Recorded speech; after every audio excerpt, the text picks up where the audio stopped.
Hi there, I'm Scott Lowe with Actual Tech Media. I'm here today with Nariman Tamorian, who is the CEO of Hypergrid. Nariman, thank you for being here today. Thanks for having me, Scott. Appreciate it. So how can Hypergrid and HyperCloud change consumption patterns in the data center? What are you doing around that? So, I personally think that today there's really not consumption model inside the data center. The consumption model is really in the public cloud. What you do have inside the data center is more of a build. You have a build model where people buy compute network and storage, or in some cases they even buy hyperconverged platforms from, hyperconverged vendors. But that's really an infrastructure as a service model that's delivered as a build.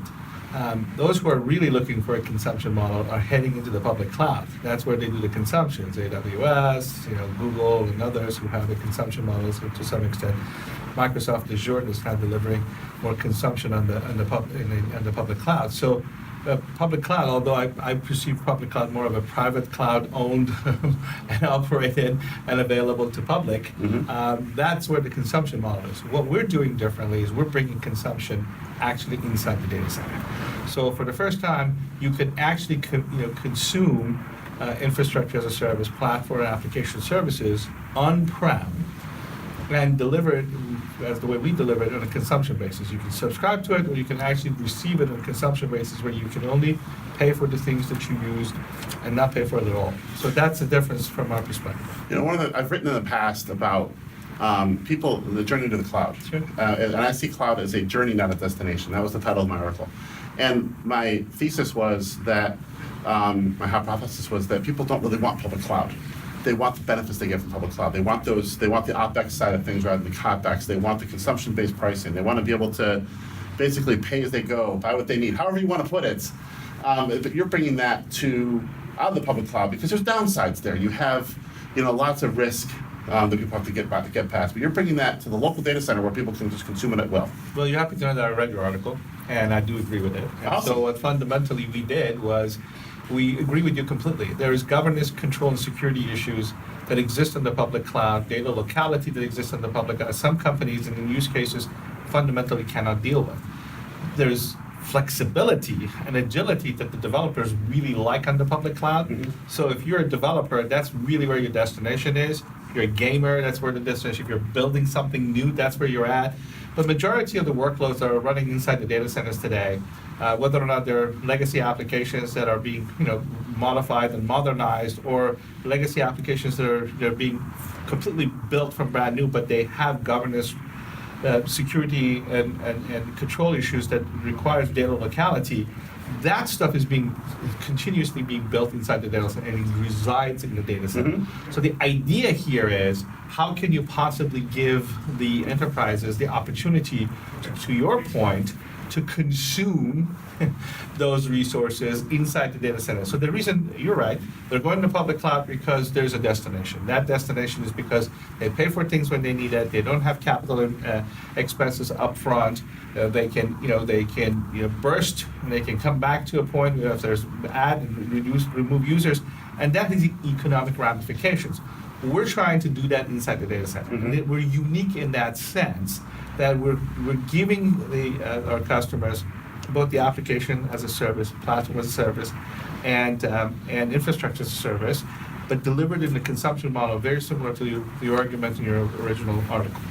There's a lot of noise in this space. I mean, there's lots of people talking about this kind of stuff. How is Hypergrid setting itself apart from all that noise? Yeah. So the first thing I did when I left HB as a division manager, one of the things that I was always concerned about was that none of the traditional infrastructure providers could actually deliver infrastructure as a service on a consumption basis. But that became very clear to me as time went by, that infrastructure as a service, even if delivered on-prem, is only half the story. The other half is all the application services, the platform services, all the stuff that essentially cloud services. All of that required that the end users, our customers, look to the public cloud to get those services. Then inside their data center, they were getting infrastructure services. Right. So we said, look, we got to build a full stack. You need to bring application, platform, and cloud services and infrastructure services, all of them together, and deliver those on-prem as a consumption basis. So for us, the uniqueness of our model is that we deliver a full stack on a consumption basis inside the data center. And that to us is where the simplicity of getting everything that you need, but you're getting it with the governance, control, and security that you need inside your data center. It makes a lot of sense to me. And it's really cool. I think it's compelling for people, but what's next? What's next for Hypergrid? You know, so we called it Hypergrid because we believe that the future is moving towards a grid environment. Similar to what you said, cloud is a destination. We believe that what's happening is that public clouds are getting disintermediated. And what I mean by that is that we're moving towards, with edge computing and serverless computing, we're moving to an environment where the processing and the compute and storage does not necessarily need to sit in a public cloud or in the data center, but it needs to reside where the data is, right? And wherever the data is. So, we look at this thing and say 5,000 planes are flying at the same time. They can all deliver their information to that MSAT service that became very popular during the Malaysian crisis.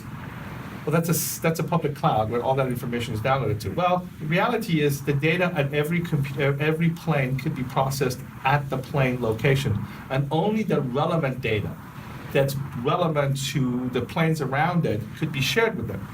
Our perspective is that if we can take the grid that we have, extend that grid from the inside the data center all to the public cloud, through the managed service providers, through the co-location facilities, you now have the ability to have compute and storage at the places where the data resides. It's irrelevant to the customers where that compute and power is.